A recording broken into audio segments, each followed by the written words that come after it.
இங்கே அரசியல் ரீதியாக அந்த ஒரு படத்தை எல்லாரும் என்கிட்ட சொன்னாங்க.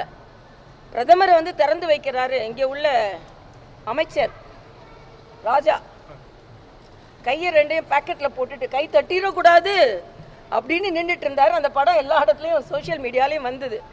ஆனால் இன்னைக்கு போய் அவங்க நன்றி சொல்ல வேண்டிய சூழ்நிலை தான். ஏன்னா பாரத பிரதமர் தான் இதற்கு காரணம் என்பதை இந்த ஏர்போர்ட்டில் வச்சு நான் சொல்கிறேன்.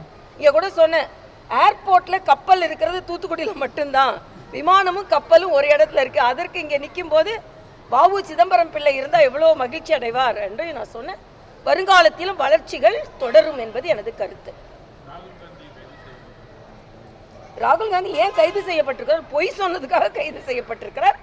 அனுமதி இல்லாமல் ஆர்ப்பாட்டம் செய்ததுக்கு என்னமோ தியாகியா கைது செய்யப்பட்டதை போல முன்னிறுத்தப்படுகிறது. அவங்க சொல்றது எல்லாமே பொய். அதை தேர்தல் ஆணையம் பார்த்து கொள்ளும். ஏன்னா அவங்க ஒரு அதிகாரி. அவங்க எந்த ஆட்சி இருக்காங்க? கர்நாடகாவில் ஆட்சியில் இருக்காங்க. கர்நாடக தேர்தல் ஆணையத்தை குறை சொன்னாங்க. கர்நாடக தேர்தல் ஆணையம் இவங்க 2 இடத்துல ஓட்டு போட்டேன்னு சொன்ன அதிகாரி இல்லை, நான் ஒரு இடத்துல தான் ஓட்டு போட்டேன்றதை நிரூபிச்சிருக்காங்க.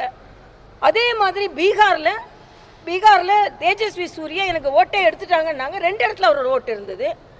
தேர்தல் ஆணையம் என்ன சொல்லியிருக்காங்கன்னா, நாங்கள் பீகாரில் ஓட்டர் லிஸ்ட் சமர்ப்பித்த பிறகு 10 நாளாக யாருமே அதற்கு எதிர்ப்பு தெரிவிக்கலை. நம்மளே பார்த்துருக்கோம், ஓட்டர் லிஸ்ட் கொடுப்பாங்க, அதை வந்து எல்லாம் வெரிஃபிகேஷன் பண்ணலாம், யாருமே அதை எதிர்ப்பு தெரிவிக்கலை. திடீர்னு இப்படி சொல்லி கொண்டு இருக்கிறாருன்னு மக்கள் பார்த்து கொள்வார்கள், ஆணையம் பார்த்து கொள்ளும்.